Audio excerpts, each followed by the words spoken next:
strike the gravel, please stand for the Pledge of Allegiance. I pledge allegiance to the flag of the United States of America, The United to States the of republic America, which Republic stands stands one one nation under under God, indivisible, with liberty and justice liberty and for all. justice for all. Thank you. Please remain standing for a moment of silence. We've lost 12 firefighters and 30 police officers to the line of duty since our last meeting.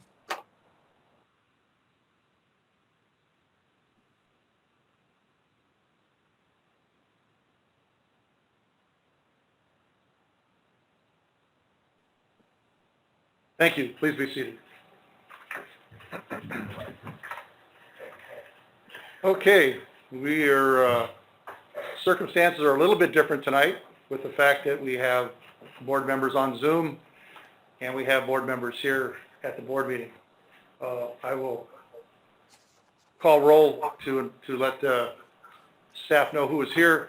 In person, we have Al Camello, excuse me. I know Al Cornell too.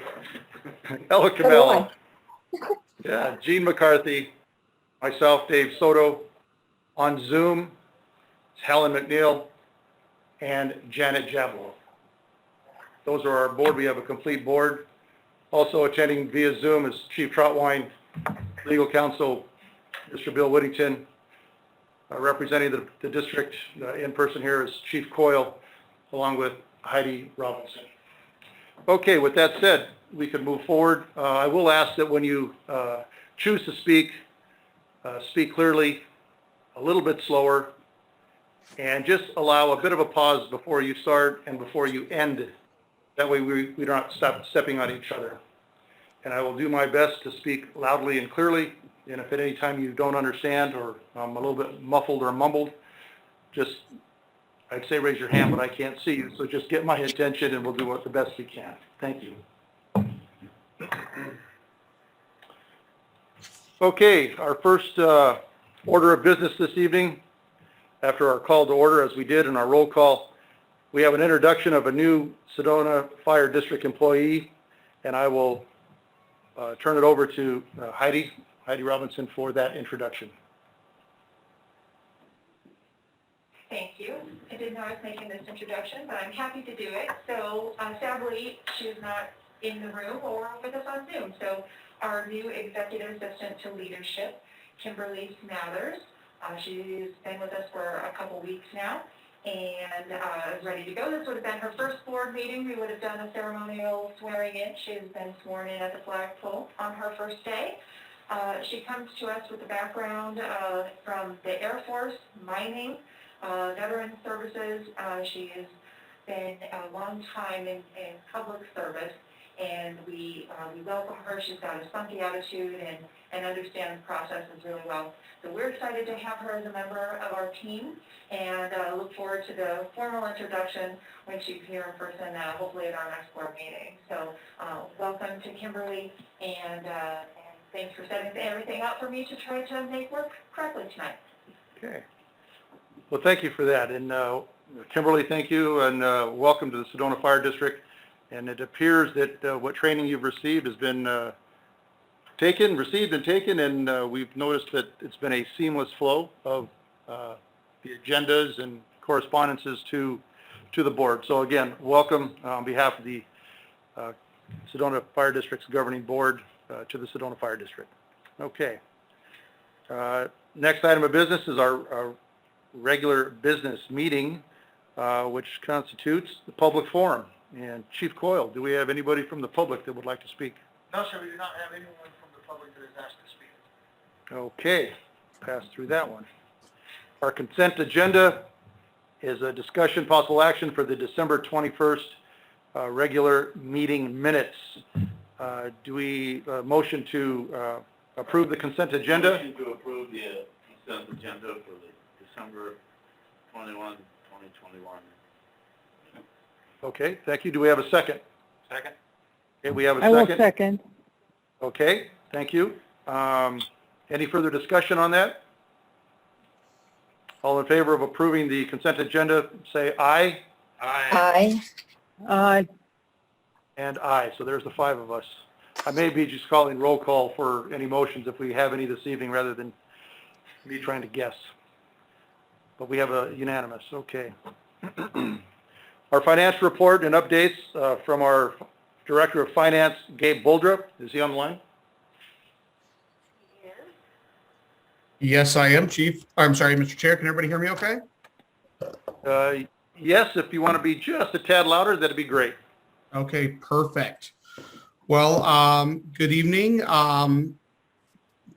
You have the December financial report in the packet.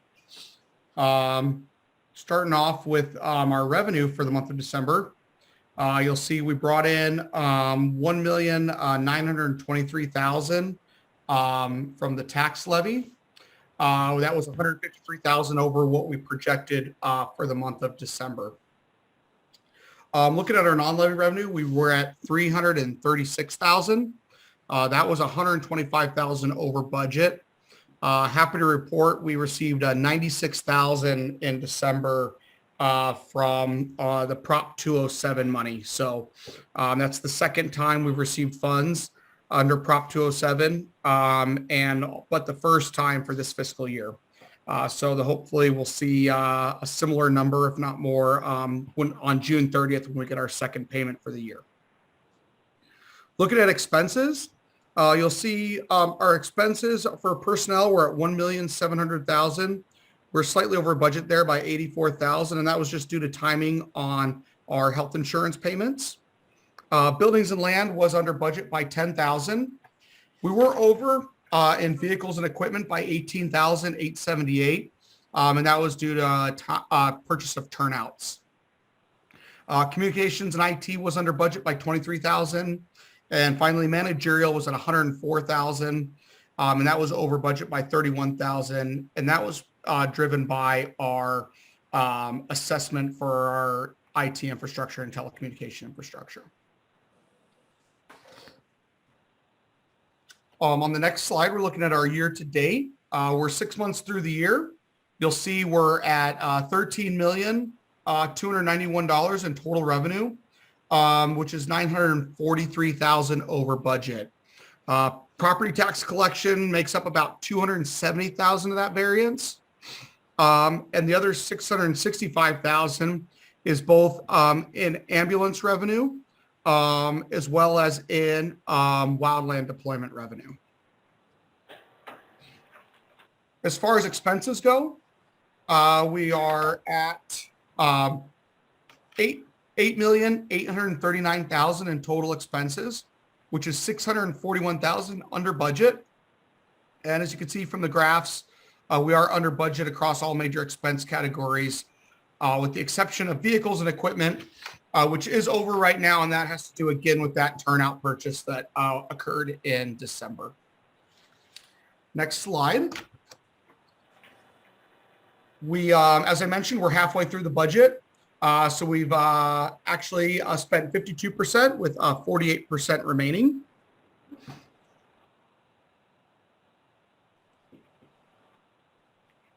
Next. Oh.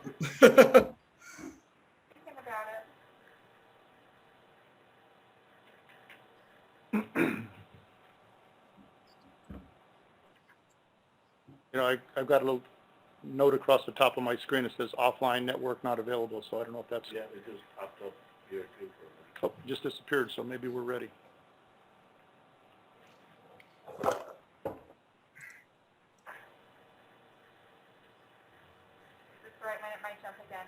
Perfect. As far as percentage of expenses, personnel is our highest at 84%, followed by operations at 7%. Communications is at 5%, and managerial is at 4%.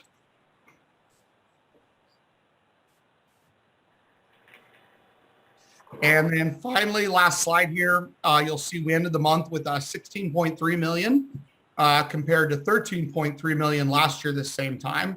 So an increase of about $2.9 million. Again, make note that with that $270,000 and being ahead on tax collection, some of that isn't a true increase in cash. It's more of a timing on when the money has come in this year. But overall, we are up for sure year over year from a cash position. Other assets decreased slightly from 21.3 million to 20.9. And total liabilities decreased slightly from 28.6 million to 28.4 million. And with that, I'll be happy to answer any questions the board may have. And Helen, do we have any questions from you for finance for Gabe? Just one, if he could go, well, I noticed there was different numbers on the percentages. It's not a big deal, but on the, I think it's the previous slide. Yeah, you've got the function expenses down there and then the percentage, and I'm not clear what the difference is between the two. Yeah, so the box in the bottom left corner represents kind of a statewide average that we looked at. And we can kind of continue to update that on an annual basis. So it just gives a little comparison of where the district is in comparison to kind of statewide averages. Gabe, thank you. That makes perfect sense. You're welcome. Thank you. Thank you, Helen. Janet, any questions for Gabe? No, thank you. Okay. Al? No, I'm comfortable. Okay. No, good report. Okay, good. With that, thank you for your presentation, Gabe. I'll move to approve the December 2021 finance report as presented. Do I have a second? Second. Okay, we have a second. Any further discussion? Okay, all in favor, say aye. Aye. Aye. Aye. Aye, okay. The December 2021 finance report has been approved. Thank you. Gabe, second item, we have the review of the annual comprehensive finance report. You're on.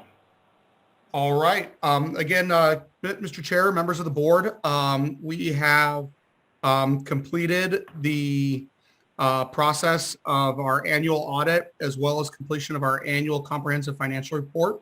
And we have Lydia Hunter on Zoom with us from Beach Fleshman to present the audit and their findings. Thank you. Can everyone hear me okay?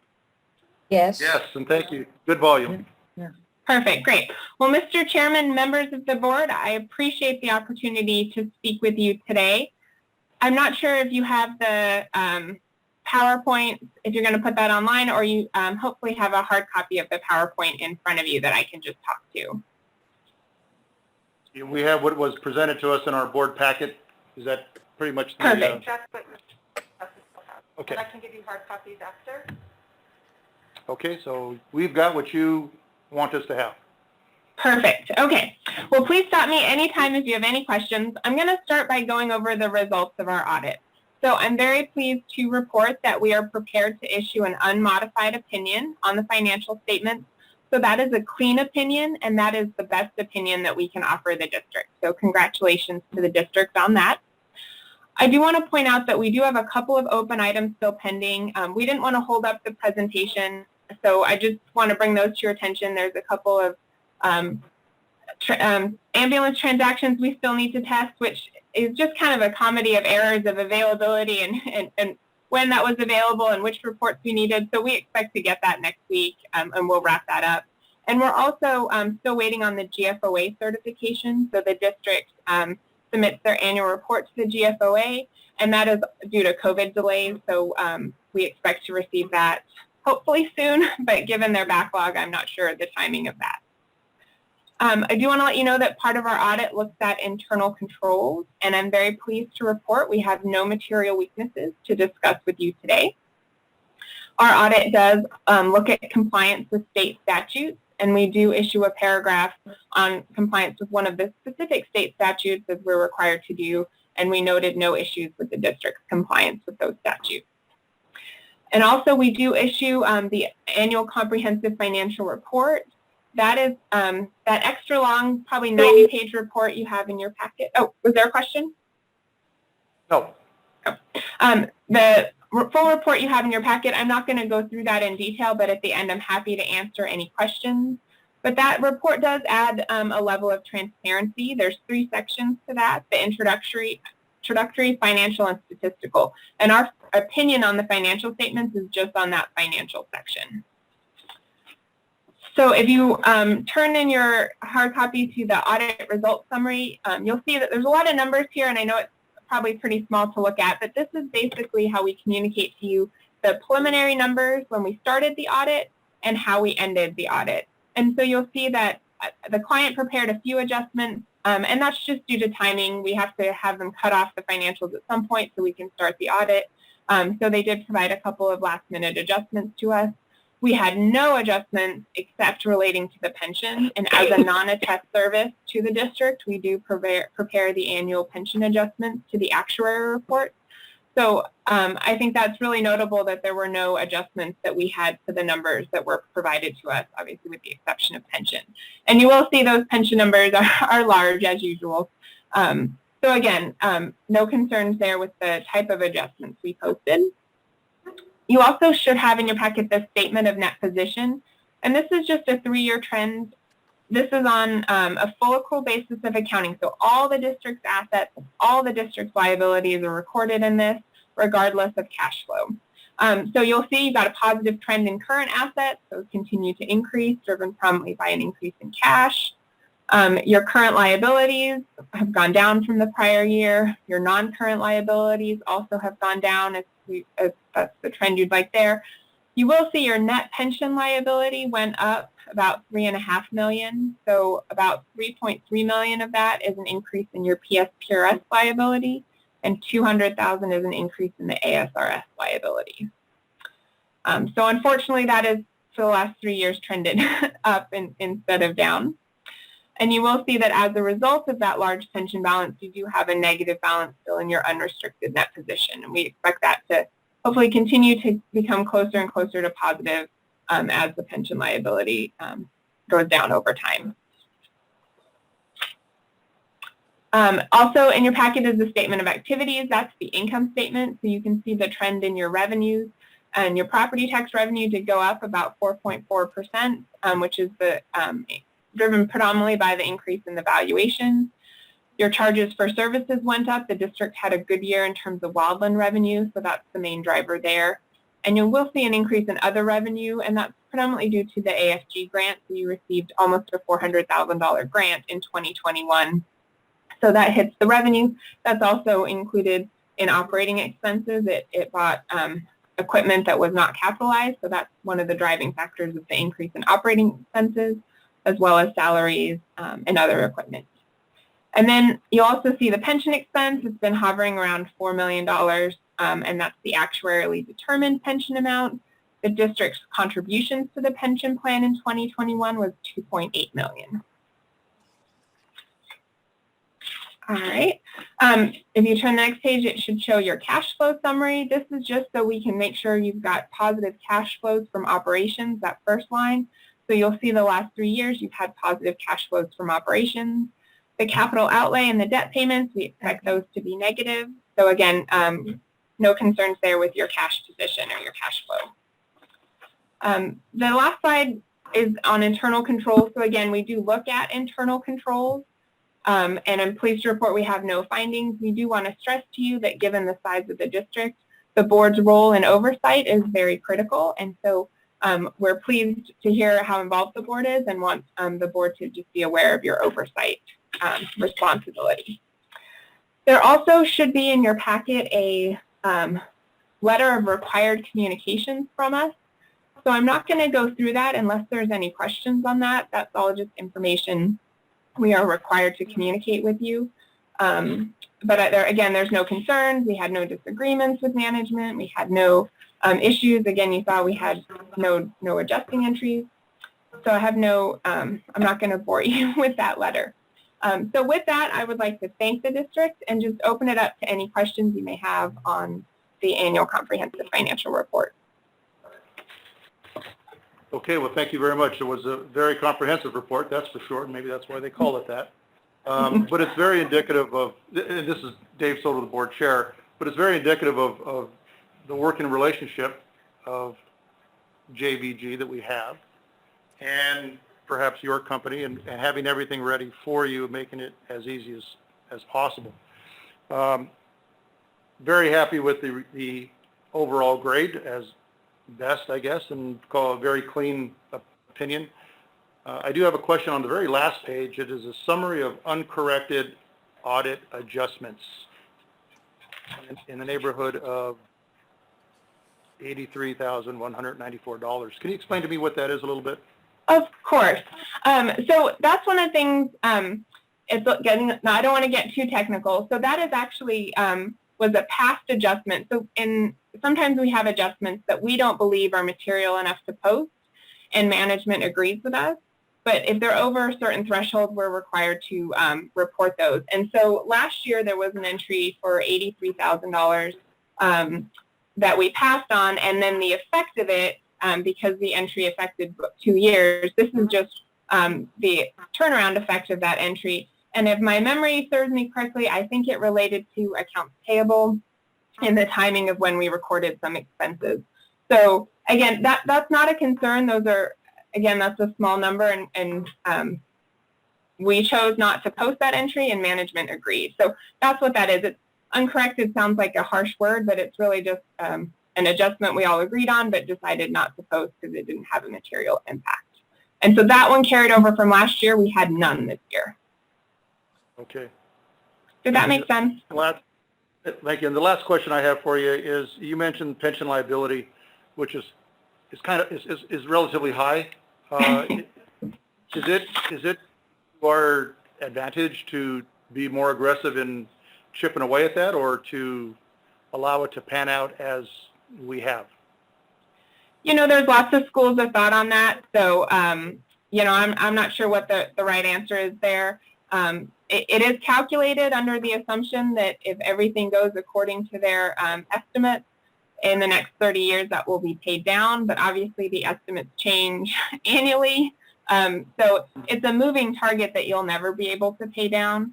So it's really up to you on how you guys plan to handle that. In the near term, your most important thing is to look at the projection of the contribution percentages the district's going to be required to make, and make sure you can cash flow those adequately. Got it. Understood. Thank you. If we have questions from the rest of the board members, Jean? No. Okay. Al? No, I'm comfortable. Okay. Janet? No, thank you. Okay. And Helen?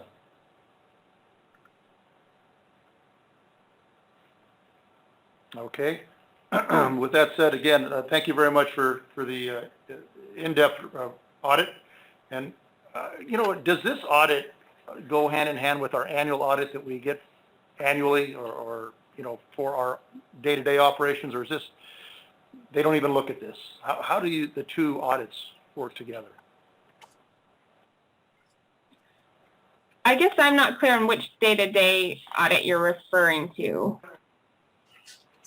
The Steve Fleischman performed one audit, and this is the report, and then the attached report for the government agency is applying for that award, saying we've gone above and beyond just a regular financial report and an audit.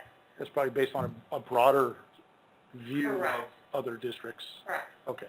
All right. Well, thank you. That answers that. And again, I want to thank you for all your hard work, and the staff and Chief Troutwine to make all this happen. And it's a grade that we will wear proudly. Great. And thank you to everyone at the district. You're all a pleasure to work with, so we appreciate that. Thank you very much. And Gabe, was there anything else? No, Mr. Chair. Again, echo your comments to thank Beach Fleshman and Lydia and her team, as well as the district staff and management. That annual comprehensive financial report really is a team event, and we couldn't do it.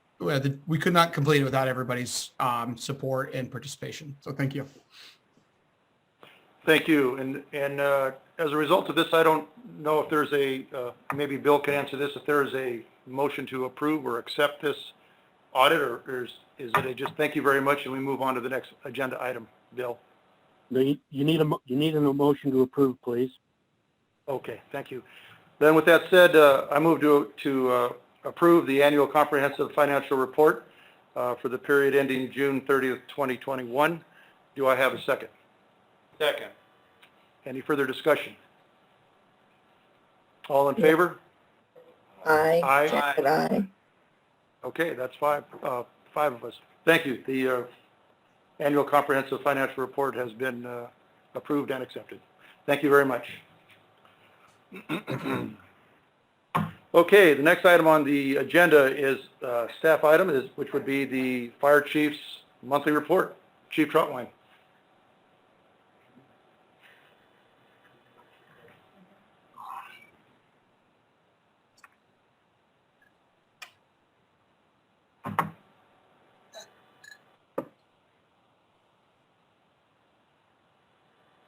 We have a technical pause right now.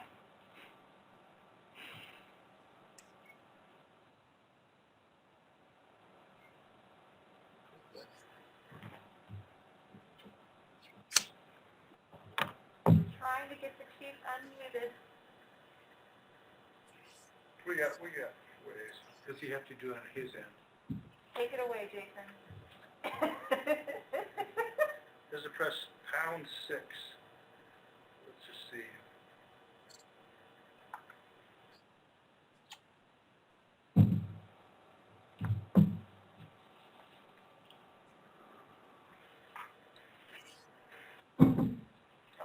Hey, Chief. That, on our end, it says that you need to ask you to unmute, and like you're muted. That's live now. Okay. Okay. All right, well, let's... Perfect. All right, well, I'll put you on speakerphone and hold you next to the external speaker, and I bet we can make this work. You want to try it? Yeah, I think so. All right, Chief, go ahead. Well, good evening, Chair and Board. Can everyone hear me okay? Yes. Yes. So, first of all, I apologize that I'm having to be remote here. I've become a COVID casualty. Hold on one second.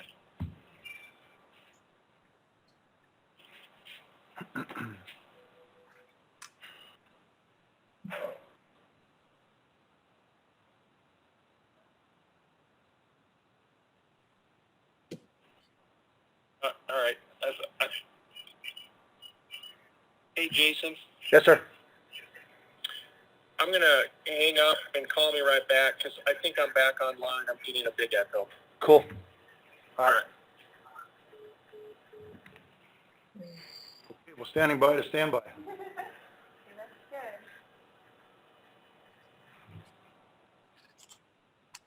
good. You know, if it pleases the board, I could do my section right now while the Chief's rebooting the work. Sure, we could jump down to that. And then we could just go back to that.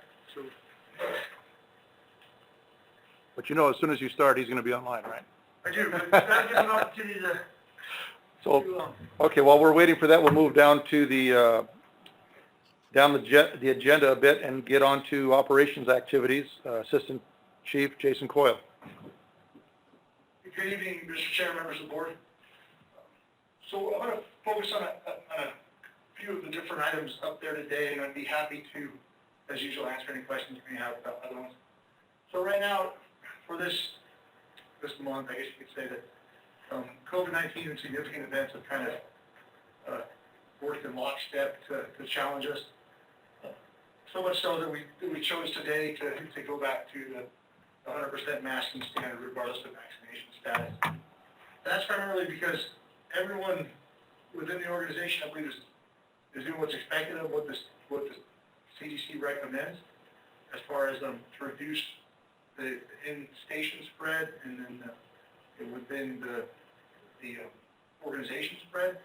However, when you live together for 24 hours a day and you're dealing with a variant that has demonstrated that it's much more successful at evading immunity and is 2.5 to 3.5 times more transmissible, as evidenced by everything that's going on in the world, our current standards haven't been able to keep up with that and be effective in the same way that they had for the months leading up to this.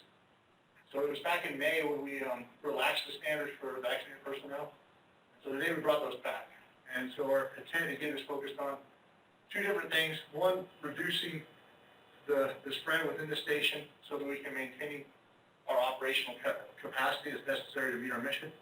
And the other thing is to prevent us from being vectors that takes that disease and essentially spreads it to someone that is more vulnerable and may have a worse outcome. So with that, we're adjusting. There were a few people that I talked to the day before that are impacted by this. They're demonstrating resiliency, and they're ready to adapt to the environment. They knew what we were doing wasn't working, so we're going to change some of that to make it where it will work. So that's what's going on there. Wildland seasonal outlook, I'll wait a little until probably March before I give you anything predictive for fire season wise. Say right now we're 0.3 of an inch above normal year to date for the water year, which starts October 1st. So we're doing good as far as wintertime precipitation. Not great, but we're doing good considering, especially that it's the La Nina year and below normal precipitation and warmer temperatures are more frequent on La Nina years than they are on years where the sea surface temperatures are neutral. So with that, we'll move on to the GIS updates. And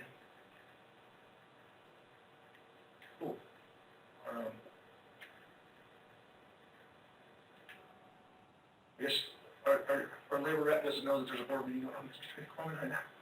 So anyways, the GIS updates. So a couple of different things that Emily's working on this last month was creating a radio communication survey as part of that comprehensive telecommunications assessment that we're doing. We had a way to get information, but it wasn't very good. And Emily came up with a better way with the QR code. So we cruise out in the field, we have talked to Pegasus Communication, we'll just do the assessment, say, hey, what information do you need to be able for it to have the most predictive value to determine what actions to take to be able to improve any of the areas where we have poor communications, either back to dispatch or from vehicle to vehicle. And they gave us a list of things. Emily turned it into an awesome form on a web-based GIS application that pinpoints the exact location so someone tells us, yeah, it's not right here. It includes the embedded GIS data and then all the information they need. So we're able to better inform them on what they're experiencing in the field in a manner that helps them to identify what corrections would improve the radio quality. Again, aiming at that goal of 95% communication portable to portable within the entire district is what we're trying to achieve. Other things that Emily began working on for next week for GIS is working on wilderness incursion reporting. Since the Wilderness Act of 1964, there's requirements that we have to follow when it comes to reporting wilderness intrusions we want to rescue. Those requirements include the reason for the intrusion and basically the severity of the call and the consequence of not using a wheel, using a helicopter, using a chainsaw, using accident, help dictate the approval levels that are required and the likeliness of being approved. So basically, if we think that there's a risk to life and limb, we're just automatically approved. We still have a reporting requirement we have to go through. So we want to make sure that we're meeting that need. The Forest Service, who administers the lands, has been very generous with us as far as giving us latitude on how we accomplish that. They could be very restrictive if they wanted to. We don't want that, so for them, we've helped working to make sure that we are able to stay in their good graces by providing them all the information they ask for, which is relatively small up front and some follow-up. And the form that she's developing is really going to help us do that. Related to the telecommunications update, I want to just take a moment and highlight the timelines for the UKG ransomware attack and the actions that were taken.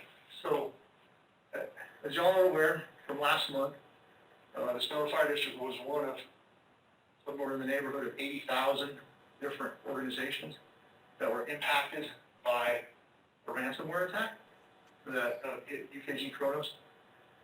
And so to show the way that the Sedona Fire District responded and just, I just really like this break because it's a demonstration of how we use a problem that is a news problem that when we work together to solve it, that we come up with novel solutions quickly to kind of what firefighters are supposed to do, right? So on Sunday, December 12th, that was day 0 of the event, Brian Esquivel advised at 11:16 that he opened an issue with UKG because we couldn't get on the website. At 15:15, so about 4 hours later, Baker advised all the command staff and had already run payroll. So those last 28 days of payroll that could have been lost weren't, because the standard is that you run it by 9 o'clock in the morning on the day after the pay period ends. And Chief Baker done that. So we had accurate payroll information all the way up until that day that we found out about the problem, which is a big deal when you think about trying to remember overtime shifts and everything else going back 48 days. That could have been a lot messier. In 1915, we, Luke, Bob, and Jeremy into the conversation began to discuss the potential being ransomware.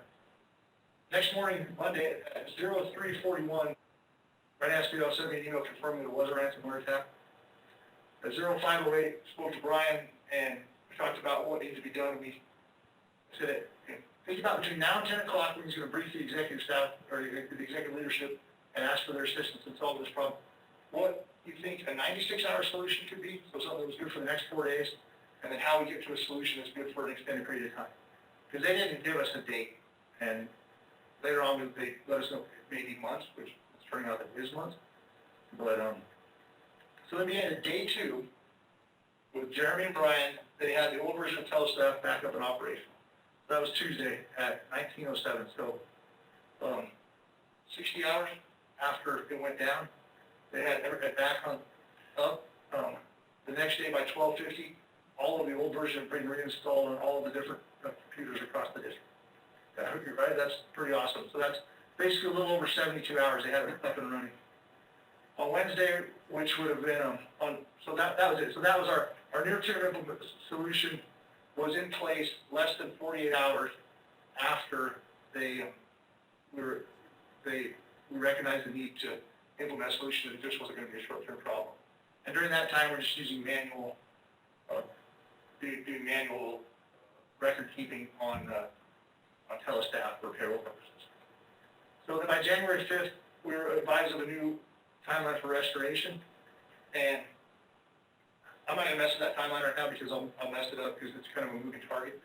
But right now we have a functional version of Telestaff in place. We're doing vacation getting everything out. They've been able to cover shifts and ensure that everything's working, and that's going forward. We have a plan to keep it going forward until such time as the new Telestaff is back up. And the cool thing about what they've got set up now is there's no rush. So we can make sure that we test everything that's validated, and we still put all that data back into the new system once it's done, so we have the historical record, the continuous record. But that is a big deal. The other thing that's a big deal is that they're supposed to send us, what do they call it, a certificate, but none of our data was, I'm not going to use the proper term, none of our data was exposed. So while we may have been impacted by the ransomware attack, none of our personally identifiable information or any of the Sedona Fire District's information was exposed to the attackers. And so there's some level of certification, documentation that they're supposed to provide us that shows that our data was not impacted. And of course, we'll keep that in several files for as long as we need to. But that was the timeline on that, and I just wanted to use some of my timeline really focused on operational issues to walk through that, because it was certainly a combined effort. It made a huge difference in being able to get us back up and ready and be able to cover shifts and get people at work to be able to do the job that they do. So, be happy to entertain any questions you have. Mr. McCarthy? I'm from the old school. Hard files. I remember card files, Yes, sir. paperwork, and so on and so forth. Is that Plan B? Yeah, that was what we talked about, was brushing off the old card files, getting everything back up on the big calendar in the room. And one of the things that I spoke with Brian about, and with Chief Baker, with the Chief Baker, who Brian Esquivel worked for, is after we've done with this, we need to memorialize what our Plan C is. I think our Plan B will still be rolled back to this version because we could open up phone lines and do the automatic calling, but we need to be prepared to have everything, break glass in case of emergency. We go back to the big rollout calendar, card file, have everybody's names on there, contact information, kind of keep that up to date. So if we're impacted by a problem like this again, we'll be able to more quickly roll into that solution. Yes, sir. In addition, you mentioned 80,000 folks were affected by this ransomware. Any feedback from not the 79,999 others? Any feedback on how that's been affected? Not that I'm aware of. Or payouts to the... Oh, so there's one company, so you, I don't know the specific answer to your question. I know that they in some of the calls we had, that they made it quite clear that they're working with the FBI. One company, UKG, was impacted. They just provide this timekeeping functionality for everyone, for those 80,000 other companies. However, to my knowledge, no one was able to or was negotiating directly for their company to get released. Because the way they explained it is that things started to encrypt, and then they basically pulled the plug on them all. So there's a certain amount that was encrypted, but they didn't know if you turned everything back on, that encryption process that basically made it where you had to pay the ransomware to get the data unencrypted, where that stood. I'm probably butchering that with the technical terms for how the hacker does that, but that was my understanding from the call. Thank you. Al, any questions? Yes, sir. Okay. No. Janet, any questions for Chief? No, thank you. Okay. Helen, any questions for the Chief? No. Okay. I've got just, not so much a question, but maybe just a comment. You know, there were some pretty amazing efforts by some pretty heads-up people immediately following the discovery of what happened. So much so that it probably, we didn't have too much loss of data, whether short-term or long-term, as it related to telestaffing and staffing our fire stations. But what concerns me is the ability to record and document what we did for the long term, a year, 5 years, 10 years down the road, if this were to happen again. And although this is within the scope of the fire chief's report, and I'll be discussing this with the chief, is the ability to formally document what actions we took once recognized, what worked, what didn't work, and perhaps even so far as any policy or procedures that may need to be created and implemented in the event that this were to happen again. And so I want to commend those that stepped up and took the bull by the horns to ensure that we kept running and we didn't lose anything. And that's from every individual that was involved, and you named a few. And I would only guess that when acknowledgement of actions in an annual presentation, that those individuals would be recognized for what they did, because I think it was worthy of that. And you know, when we've been in this situation before, that the accountability at the station level, at where the help is most needed for our community members, that was impacted greatly, but we kind of overcame everything that was thrown at us. So a job well done by everybody involved. Thank you, Mr. Chairman. I actually have documented the timeline, but I will add on there that once we go live to conduct an AAR, and then kind of memorialize those things, those are the different events and what worked and what didn't work. And I do, you know, there's 2 points I'd like to highlight based on what you just said. Number one is, you know, the things that motivate people. One of them is autonomy. They get to make sure that they're doing a good job. Relatedness, they understand how their work impacts others, and then expertise. And I would say that, you know, for Brian Espy and Jeremy Harris, that they both demonstrated all three of those skills when it came to solving this problem. I told them what I wanted the solution to be like at the executive leadership, so that we confirmed what that solution was, and then gave that, you know, nothing's worse than you have the right people solving the problem, and somebody like me comes in there and says, hey, why don't you try this? You know. So we told them what the end state was, and then let them accomplish it. And the other thing was that whole notion of you don't have to get ready if you stay ready. Until Chief Baker always, you know, doing the reports on time, getting everything put in there when you have to. There's no problem downstream. And those, to your point, those to me are those things that if you don't do them right, you can probably do them half right for a very long time, it's no big deal. But then when something like that, if this happens, the difference between, being diligent and ensuring those tasks are performed on time and not could have a huge cost. I'll make sure and include that information in the report. I appreciate you bringing that up. Okay, thank you. And I can just imagine an agency with, let's say, 3,000 employees. I was card file captain at the battalion level, so that would have been a problem. But nevertheless, we had people familiar with an old system, and that's what was my point previously, is the old system often can get you out of trouble. Agreed. Great. well, thank you. That was good follow-up on where we're at. And we're still not 100% in the clear. We're still in the mix. Is that correct? That's correct. We're still operating off of the previous system. When the new system goes live, we expect to eventually get back all the same functionality we have. We also expect to have to manually enter all of the staffing from the time the system went down until the time it goes back to live.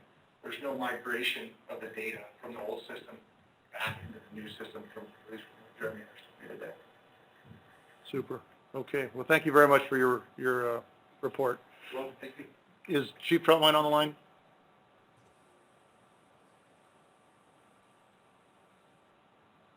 Seems to be unable to make, I believe he wants me to go forward unless that's him. Is that you? Chief Troutline, is that you?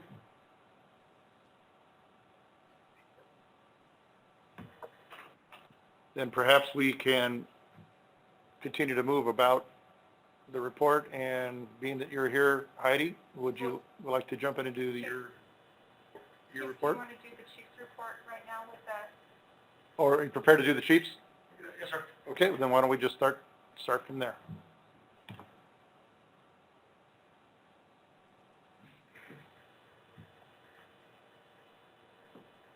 1 second.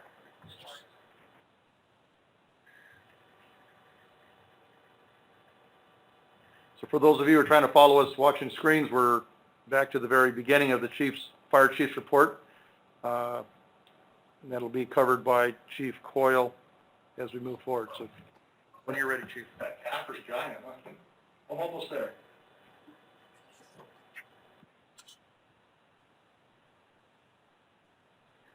All right, thank you very much. I just can't read the numbers up there. Okay.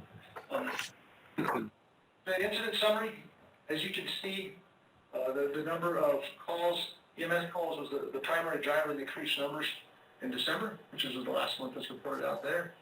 And I would like to give a shout out, and I think it was Helen that did it. It was Helen that asked me about the numbers last month. So there was an error. There was an error in fields that normally auto-populate a certain way were not auto-populating. And so they default, when there's a null value in there, it said it was off digit, it wasn't. So that's 647.4. There was all but 2 of those calls, I believe, were regular calls. So when you see them in November, those are actually on district calls. So that's been corrected in the data set. And when we go back through this, once we get live with the new summary report, we'll have the right data in there because it will automatically go back and grab corrections. Sorry. I wish I could say it the way Brian Espiau does when he explains this to me, but we'll go back periodically and grab whatever's been corrected in previous months. It won't be a matter of just adding another chart to it. Okay, next slide, please. Thank you, Chief Coyle. Thank you. All right, the responses by station, as you can see, was kind of consistent for this time of year. What is not kind of, what is consistent for this time of year is that Station 5 begins to lag behind Station 6. And Station 6 becomes more busy, especially as they back up the village. So the numbers here are reflective of those seasonal trends. Well, that was a good start. And with that, I will turn it over to Director of Administrative Services, Heidi Rollins. Okay, thank you, Chief. We're just moving right along. This is great. Boy, aren't we? So sorry for the technical difficulties. We're getting it together.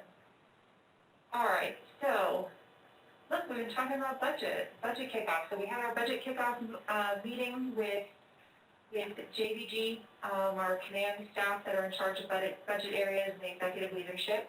Got all of our files and forms that we need to do to start, so that you know, if you're aware, that we kind of start with budget zero. We don't assume that, hey, you're building off of last year's allotment and then go from there. We ask each budget head to start from scratch. So we want them to go in, look, and make sure that every line item in there is something that's consistent, something that's going to be used again, or something that's changing. So added items, deleted items, we want everyone to look at every line. So we've started that process. Everyone has their forms. We're accessing them on a database and kind of walking through. We've spent the time over the last several years really trimming down the budget, making sure that we make those corrections and that we account for those dollars within each budget. So we've trimmed down quite a bit, and now we're looking at what do we need as costs continue to rise. So we'll be putting together those figures, getting them to the supervisors to look at, also working on a really concise capital plan. So where we've had that capital plan in the budget each year for you to look at, and we do adhere to it, we're really doing an in-depth dive to make sure what have we accomplished, what have we pushed off, what have we bumped forward, and what do we need going forward that we didn't anticipate the last time we did the deep dive into the capital plan.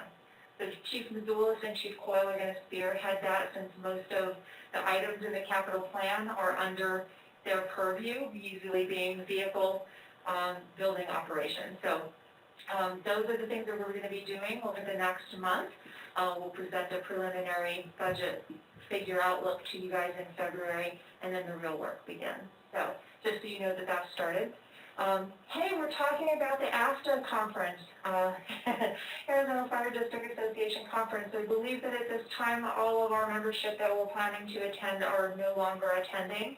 It is at the end of this week, and with the surge that we've had and some illnesses, we are electing not to participate in that program. So we will get Helen McNeil, a board member, her statutory compliant training online, and that'll be fantastic. And then we'll also get Kimberly Smathers, our new executive assistant to leadership. We'll get her that same training we intended to do this way. We'll get it to them the other way. We'll say it's on hold based on what we think if we look like next week. We had scheduled that Stop the Bleed training for our administrative team, invited the board members to come and join us. That is scheduled for next week, and we may go ahead and put that on hold. So Chief Coyle will review that, looking at numbers for safety and what we had planned to do. And I want to say I feel like I anticipate that we should probably hold off and not conduct that. But we will reschedule it because it's very important that we all know what to do in the case of an emergency like that. The annual award, you talked about that just before, Chairman, that these groups that do these extraordinary feats, the big tech override for our payroll and staffing, that was a big group effort, and so we're doing that agency-wide. So our annual awards period has ended. We got a fair number of submissions from all areas of the organization for all of our honorees. We had a submission and an award in every category that we do this year. So in years past, we've had some that's been missing, where no one was nominated or the person who was nominated did not qualify for whatever reason. And in this case, they've been able to confer those awards for every category. So the committee has met. They have made their awards. All the awardees have not been notified yet, and we're ready to announce them, but we'll do that formal announcement in our February meeting. Staffing update, so kind of the recruitment and new hire updates, we are looking at our vacancy in telecom is right now where we're focused, and we have our assessment that's been going through that's going to help us to evaluate what is the need, what should we be looking for, how should we be designating a position or positions available in telecom at this time. Upcoming, since we have just gotten all of our awards designated, we are going to plan for some kind of an award ceremony. Again, all dependent on our current conditions, the way we've kind of looking at the health situation and a gathering. We've always wanted it to be outdoors. We've always wanted it to be fun and family-oriented. And so we want to make sure we're keeping everyone safe, so we're going to, again, follow the guidance and take a look at the current conditions before we plan anything. But we are anticipating something in the spring. Same with the SFD SPD picnic, where we're still trying to look for that rivalry with that cooperation with our partner there. There is the Sedona Marathon, or Run Sedona, that is happening on February 5th. It is a big community event, and we do provide EMS support for that event, but we also have a participant in this event this year. All things considered, we're gunning for that it will still stand, but the fire chief at this time is in training to participate in his very first half marathon. So egg him on, don't actually egg him on, just go and show him some support. So we're very impressed with his diligence in his training. He has gotten a training protocol from none other than Assistant Chief Coyle's wife, Christy, which has been incredibly beneficial. And as I hear about it every day, and it's good work. So we're excited about that.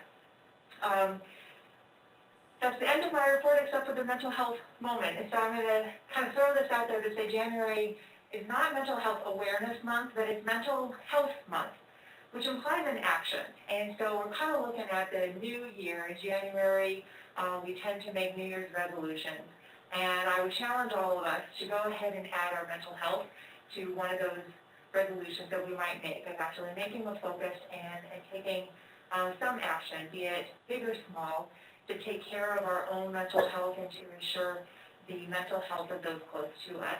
As the COVID continues to surge and folks are in isolation and quarantine and separated from family and friends and events, it can be, a friend of mine described it today, it's becoming daunting. And that was just in his own isolation, that he's not used to that and wasn't used to the impact, and anticipate the impact to him internally to not be able to engage with others. And to just remember that and keep it in mind that others are going through a different way than you. Maybe you enjoy having your quiet time, and I don't like it. So it's challenging in different ways to different people. So keeping mindful of that we're not all being ourselves, we're not all responding the way we're used to, and we can anticipate that from others. So take some kind of action, and we'll make your mental health feel better to do some kind of action besides worrying. And so with that, I will end my report and take your questions at this time. Well, thank you, Heidi. Do we have any questions for Heidi and her presentation? Al? No, nothing, except I'm involved with Run Sedona. I manage all the parking and a lot of some of the other functions, and I look forward to seeing the chief after he's run. Excellent. You can escort him back to his vehicle. Jean? Okay. Janet, anything for Heidi? No, thank you. Good presentation. Okay. And Helen, any questions? No, thank you, Heidi, for all the arrangements, both setting up and disassembling the after conference. And I look forward to getting the link. Okay, super. Well, I think if we can, if at all possible, we should all be out there on February 5th cheering the chief on and giving him support. So we'll try to be out there for him. Okay. Thank you very much. All right. Chief. Thank you, Heidi. With that, Dora, are you online? I am. All right, Dora's going to present for community risk reduction. Thank you. All right, so had a great month in December. We were able to help out with the Toys for Tots bicycle rodeo, where over 50 kids ended up with bicycles to take home with them, and then also did a little bit of bicycle safety with them. But otherwise, starting from the top, all of our numbers were up for the month of December. So we continue to see an increase in community risk reductions involvement within the community from an inspection standpoint, not only from my team in the office, but we're also honing in our engine company inspection process. So in December, we scheduled 27 so far for the first quarter of the year, but given the influx of COVID, as we're all aware, we're going to kind of take a look and see what that looks like to reduce not only our staffing exposure, but also the engine company exposures for being out and about. So we'll do a more in-depth risk assessment on what that's going to look like and what occupancies we'll take a look at. We did have 2 fire investigations, and both of those were actually stemmed from fireplace fires. One was an older fireplace, and the other one a log had rolled out. So you're probably wondering then, since we did have 2 fires there stemming to reports, why I went ahead and chose the space heaters for the safety message. On January 9th, FDNY in the Bronx had one of the deadliest fires that they've had since the 1990 nightclub fire in a multifamily high-rise, killing 19 people, 9 of which were kids, and leaving numerous others still in the hospital with critical injuries. Space heaters were determined to be the primary cause of the fire, and all of the deaths thus far have been contributed to smoke inhalation, with doors being propped open or not closing properly. So I've chosen, based on that, we do see a lot of space heaters during our inspections out and about in our community as well. And that's why I've chosen that for this month. Over 1,700 fires a year occur due to space heaters, with at least 80 deaths and 160 injuries, totaling over $62 million in damages, according to the Consumer Product Safety Commission.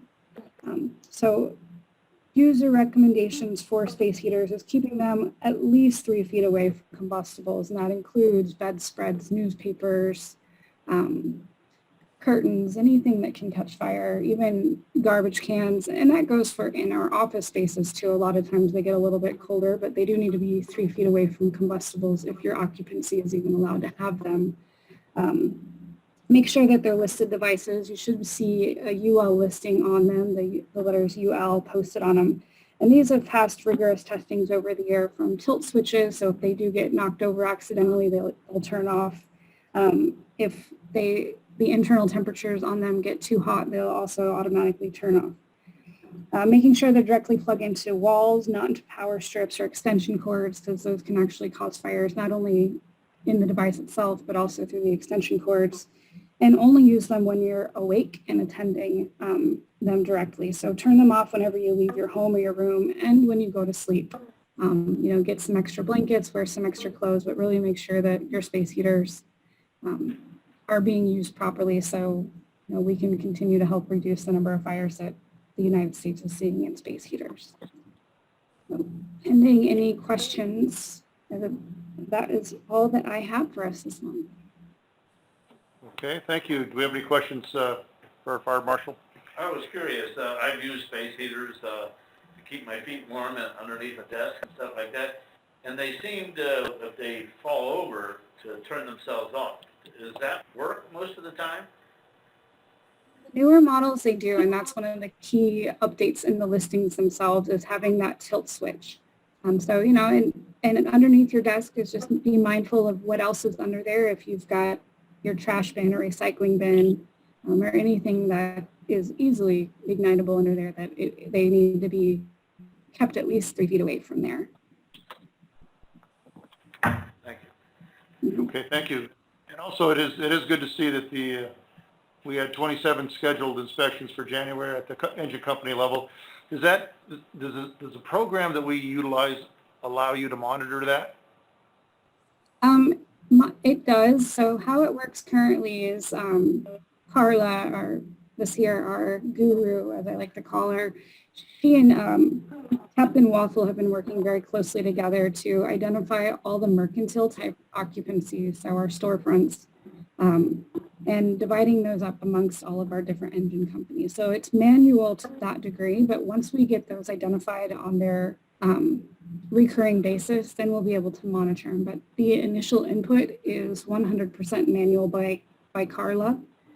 So she's been trying to get them as evenly divided as possible amongst our engine companies. And again, so those, we were shooting for 27 this month, and I think it probably is not going to be that many just because of our uptick in COVID and trying to keep that reduced. But I would anticipate, as time goes on, seeing those numbers continue to grow, and we'll have the majority of those types of occupancies until we get more training for our crews to be scheduled regularly, and our numbers of conducted versus scheduled being continue to grow.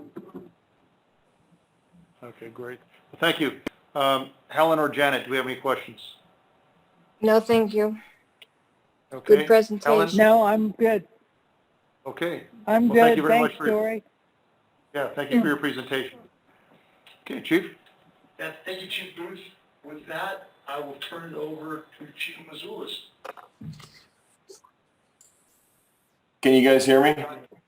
Oh, yes, we can hear you, Ed. Thank you. All right. Operations support, that's what that uncomfortable pause was about. I forgot your proper title, but go ahead. Yeah, the guy that does some stuff. EMS activities and updates for December. Primarily, our guys are running on ground level falls and sick and or ill persons related to COVID. It's really dominating our EMS activities, and our guys are doing a great job of wearing their PPE and keeping safe. We can only do what we can do with the Omicron variant. I too, like Chief Troutwine, am a victim of it. That's why I'm remote. So I appreciate you guys being understanding.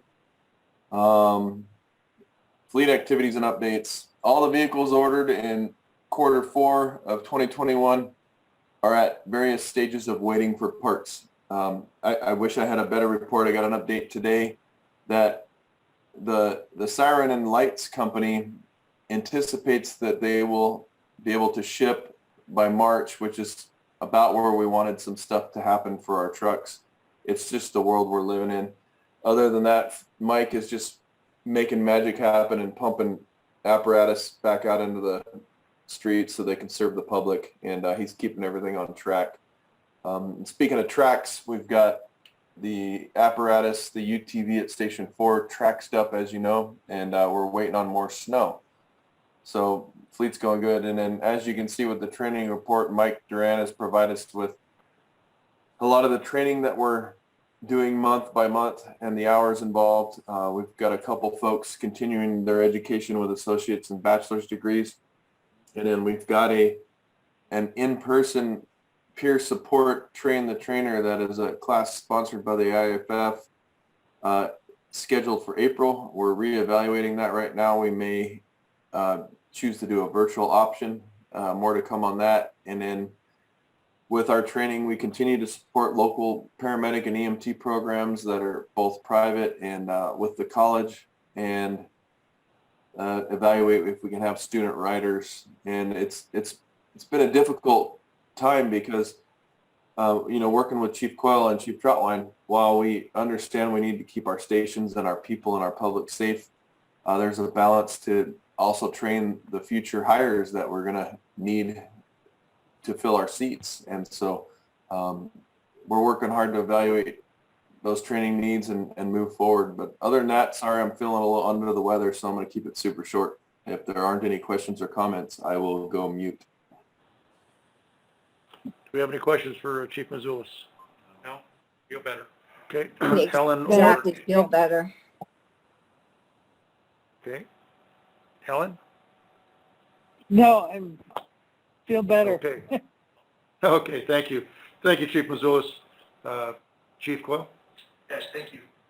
So if we're at the last page of the fire chief's report, I will go down through these items that are there. So regarding the strategic plan, we reached back out to the vendor that provides us with the software, and we have secured a quote to get additional training for Kimberly, since she will be taking over running that. That will be the next step, is getting her all trained up to operate the system. And then we have a scheduled refresher. We'll schedule a refresher training for all of us on how to input the data. So steps are being taken to move forward to be able to have those new strategic plan documents in front of y'all with the internet dashboard. And so it's just a matter of we getting Kimberly trained up to press the buttons and turn the dials and make it all work. But the data's sitting there, and I'm excited to see it. The visual presentation will provide. So with that said, is that to say that we are still continuing to try and accomplish our goals, although we're still trying to get the means of which we can display it underway, kind of a two Yeah, that's a great point in terms of, so we are still working to accomplish our goals, and to the point about the capital plan, like one of those major goals in there was to align the different capital items with those priorities, with those strategic priorities. Still continuing to work to that, to accomplish that, along with the other different strategic priorities, including improvements in telecommunications infrastructure, all those things that are going on with the report. This will just allow us to have a higher degree of transparency and an ability to communicate progress that's being made toward those goals to the board and to the public. So that's thank you for pointing that out. Thank you. Chief Coyle, oh, yes, ma'am. just a question though, because it strikes me that it would be relatively useful to have an update on strategic plan process fairly early in the budget cycle, because one informs the other. And so is it likely that we will be able to get an update either with all the bells and whistles, or just an update early in the budget cycle? Well, I would have to throw away my bachelor's in business administration if I said no, because you're absolutely right. The strategic plan should inform the budget. Fire districts are very good at the fire service in general is pretty good, I think, at just doing a strategic plan, checking the box, putting it on the shelf. But I feel confident that I can, on behalf of Chief Trout, say that yes, we'll provide you an updated strategic plan. We'll be able to communicate to you how both our operational budget spending and our capital plan budget spending relate to that strategic plan. We should absolutely do that before we get too far into the budget cycle. That's the right way to do it. Thank you for bringing that up. Well, as one BBA to another, thank you. You're welcome. You're absolutely welcome. Great point. Is there any other questions on that? All right, so the next thing, Station 4 construction. Last month, the chief spoke about how high the cost of construction was. He's reached out to the women construction and is continuing to work with them to identify the process work on the process to get to a set of plans. Right now, as much as we would like to build a new station, we have this large telecom infrastructure assessment that's outstanding. However, the fact that we'd be spending 2 to 3 times as much as we would have pre-COVID. We may never go back to the per square foot for the station construction pre-COVID, but it's deliberate, the intent to move forward all the pieces of preparation without assuming any of those, the cost associated with the building. We're working on to develop that phase 1 set of plans, so that you create a biddable set of plans, basically. Continue to work towards that process with the work that's been done, as well as to get all of the property ownership even aligned there, because Station 4 kind of looks like one piece of property with one congruent piece, but on a map it's different. So with Mr. Lee's help, we're also working towards that. There's no timeline to break ground yet, but there is an effort in place to get to a set of plans that will let us accurately assess what the cost of building now is, compare that to what the cost of building was before, and compare that to what they anticipate the cost of build in a year or 2 years from now, so that when we get that to the board, you will have that information to inform decisions. That's the process that's ongoing. Definitely, zero progress does not mean zero effort. Yes, sir. Well, I'll add it in supply chain issue. Yes, sir.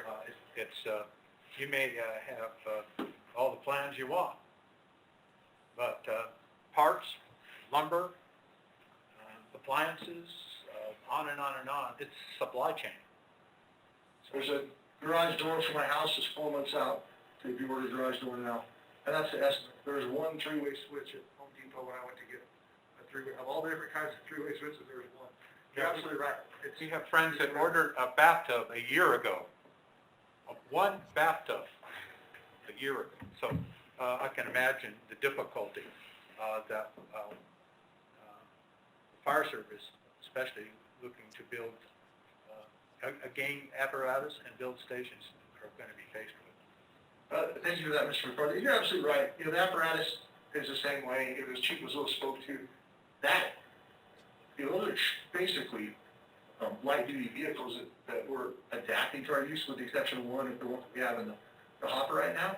When it comes to Type 1 apparatus, it's very different. Fortunately, Mike has done a great job of keeping everything on the road, but, it just kind of, I guess there's two different, generally speaking, there's two different mindsets you can take right now. You can sit there and say, I wish it's different, we should be doing this, or you should sit there and evaluate the information, assess what the current reality is, and adjust our tempo and our priorities to that reality. We're choosing to take that second approach. I appreciate the board's support in that, and the chief does as well. Duct tape. Rush that. Any other questions, Janet or Helen? No, No. thank you. Okay, Chief? The next thing is purchase orders over $10,000. So this is pretty cool, and we'll let you see it by probably next week or next month. Tomorrow. This is the I project. I should put during a title now with the board. That's what I'm here for. This is a plans table that will allow us to scan in full-size plans and review them in a digital environment. Get us away from storing paper plans and make it where we can more easily communicate those plans back and forth to the different people that have to have a part in that review process. So I think it will be a very valuable tool, and I look forward to seeing it.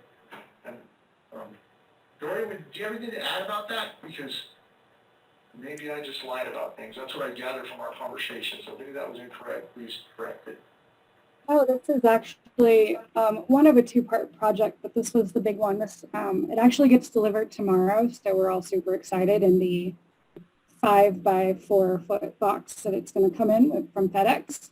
But it allows us to actually use pens and fingers to measure plans and see them on a bigger screen TV, and it allows for more interactivity on it.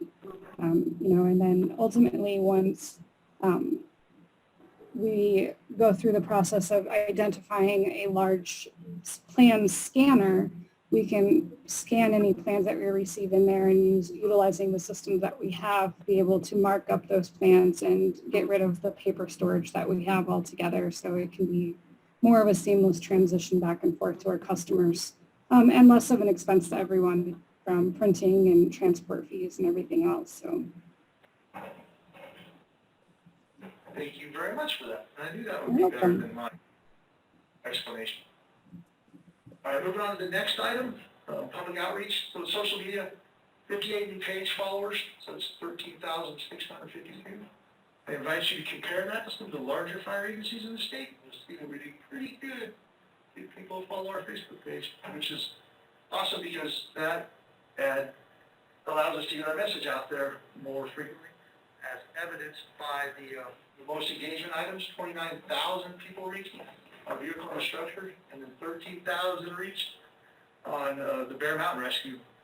So that's pretty good, and it's all due to the crew and PCs provide that information and then get it out there so the public can see the work we're doing. We got a nice Christmas card from Guardian Air, which is on the next page. Mr. Jerry Schulwalter was kind enough to give a $200 donation for the fire district. Appreciate that. And with that, I believe that is the end of the chief's report, and I'd be happy to do my best to answer any questions that the board may have. Do you have any questions for the chief? Gene, Al, Do not. Janet, or Helen? No, thank you. Thank you very much. Okay, Chief Quill, thank you for stepping in and taking care of the chief's report. We do realize we are having a little bit of difficulty with the program, so we'll keep moving right along. Okay. The next item on the agenda is discussion, possible action on the adjustment to the wage scale based on compensation study program. And I believe that was going to be Chief Troutline, but I'm assuming that you're going to take that? Yes, sir, that's correct. The chief isn't able to speak, so I will be happy to speak to this. So, we talked a little bit before about process when it came to where the strategic plan was going to go or not. And I'll just introduce this with some process that I'm sure that Alan and maybe others are familiar with, but there's a rules called the Uniform Guidelines for Employee Selection Procedures. And part of what we've been doing with Sedona Fire over the last several months is the foundation for all that, which is a good job analysis. And so this job analysis is based on the actual work performed. And the reason why that's so important is that when you do a good job analysis and you detail the content of the job and a good job description that's reflective of the actual work performed, then when you work on selection procedures or anything else moving forward from that, you have a solid foundation. And that keeps you out of hot water with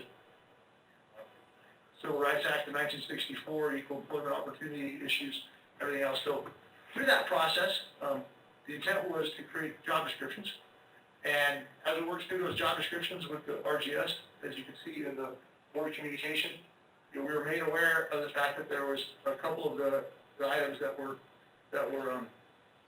they didn't align with what the external comparables and what the labor market demand, basically.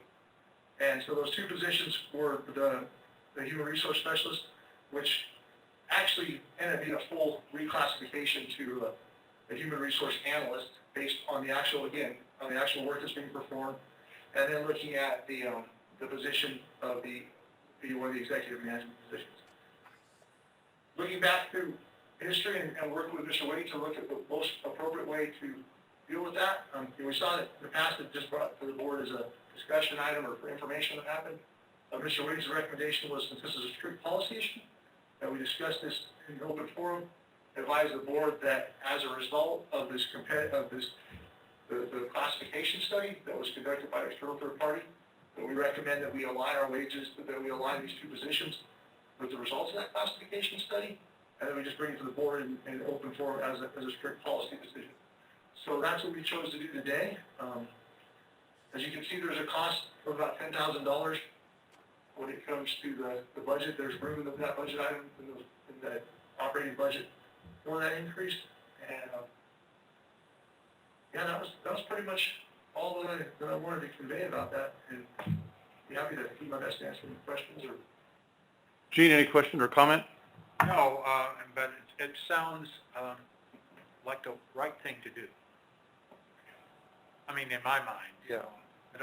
It's further discussion, obviously, if it is considered a motion.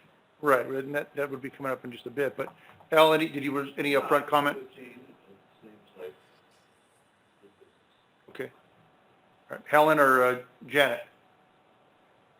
No, I agree with Gene. My only question, Let me see. Go ahead, Janet, if you don't mind. Janet, if you don't mind, go ahead and go first. Thank you. I agree with Gene. It seems like the right thing to do, and I am done. Okay, and Helen. and my only question is, this classification study, which it appears was done for all executive management classes, is this the only recommendation that's coming out of that classification study, or is this just the first of what could be several? That's a great question. Thank you for that. And so we didn't set out to do a classification study. We just set out to do the job analysis, the job description. We set out to do a classification study. We did not set out to do a compensation. She makes me nervous because she knows all the words. If I use any of the words in the wrong order, no one will know exactly what I did. But RGS was the one that told us and said, hey, you probably want to look at the compensation of these two positions. So no, you cannot expect to see any more compensation studies out of this. Everything else will now be rolled into our regular every 3-year process. These ones, there's enough changes to the job description that were done and enough need to address the compensation to align with industry standards. Basically, it's not hot water that we're like, yes, we need to address it now. Did that answer your question, though? Well, yeah, it does, and I'm totally supportive of doing it. I just wondered if there were other places where we were going to need to do the same thing. So thank you. It sounds like wouldn't be an issue if there was. I just wanted to know. But I fully support what you're proposing to do. Thank you, Helen. Chief Coyle, I think reaching outside within our own district and utilizing the services of RGS Yes, sir. is of great help, and it allows us to keep the playing field level and having a broader scope of what's out there and what is commensurate to this job position. And you're right, it does change, as does the environment that we're working in. So I think it's a viable thing to do. As Helen brought up, it is two specific ones that we are looking at, and I don't think we're looking at any other ones. And it does bring those two into line with others that we compared with. And I think that's, as was stated, that is the right thing to do. It is within our budget, and the chief has every opportunity to do what he needs to do to make that happen. As sure as we vote on the motion. So, Yes, sir. with that said, unless there's any other input, okay, let me put on my glasses here.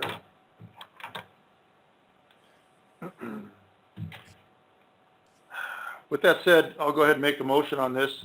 I move to authorize the chief to adjust the wage scale in a manner consistent with the compensation study conducted by our GS. Do I have a second? I second. Okay, Helen, that was you. And do we have any further discussion?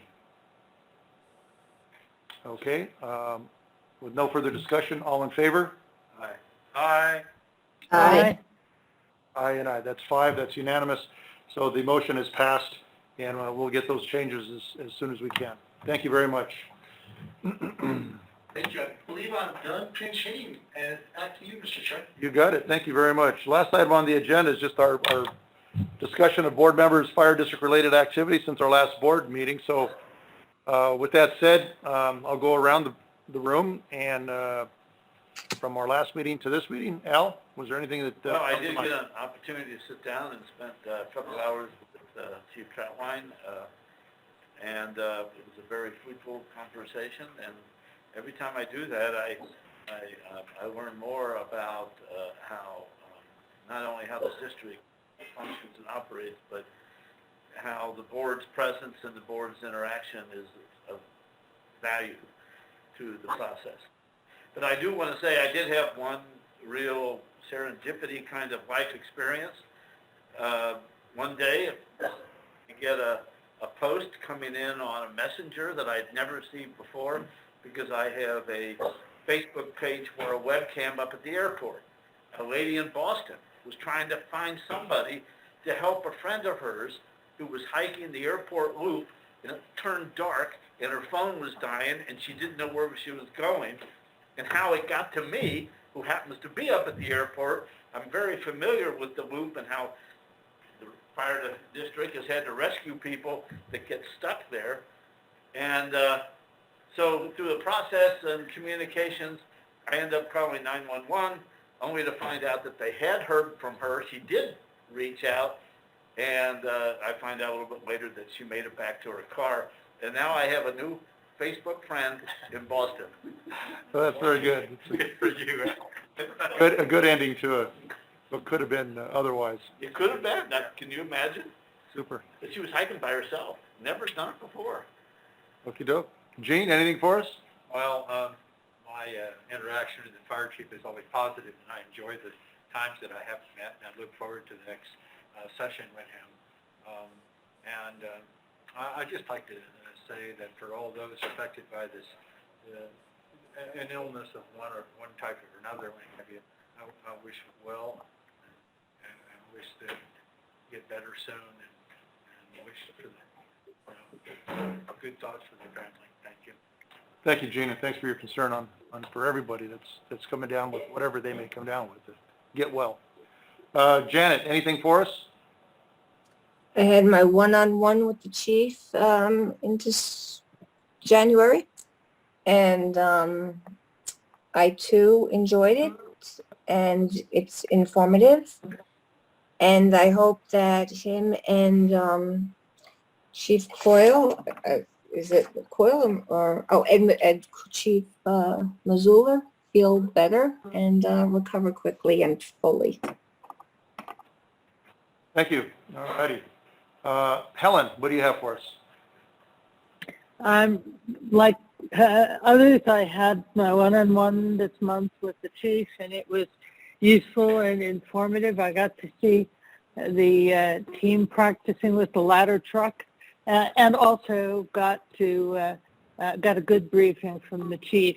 I also would like to thank Chief Booth for reaching out after last month and trying to deal with my smoke detectors. I appreciate it. I owe you a phone call, but not to worry, nothing urgent. And lastly, want to thank Chief Coyle for doing the work on checking those numbers. I feel sometimes I'm a little nitpicky, but I really appreciate when there's an inconsistency and it gets cleaned up, so thank you. And I hope everyone gets healthy or stays healthy. All righty. Thank you very much for that. And lastly, for myself, it has been business as usual in that my conversations with the chief aren't always on a scheduled appointment. Sometimes I just give a buzz to say, hey, chief, I need a little insight, I need a little education, I need a little direction on, why are we doing what we're doing? And he has never failed to enlighten me, always in a positive mode. So in addition to that, we just received this acknowledgement of our financials on a broad scale. And when you look at that, the introductory page, it always describes our district. And when you look at our audit, it describes our district. And when you look at our annual report, it describes our district. And every time I read them, I learn a little something new that I didn't know before. And it just amazes me because I live here. And these folks that usually compile these documents don't. So if you get a chance, take a look, at least into the introduction and as it describes our community. And you'll be pleasantly surprised that we are very lucky to be in a beautiful place that we are. And it all stems from, making that choice. I think the right choice. So I live here, and I'm happy to be here. So with that said, thank you to the staff for all their hard work this past month. We've got some challenging times ahead, especially with the way things are starting to spike. And I just make sure we keep things clean and distance each other, wear our masks, do what we need to do, and we'll get through this. With that said, this meeting is adjourned.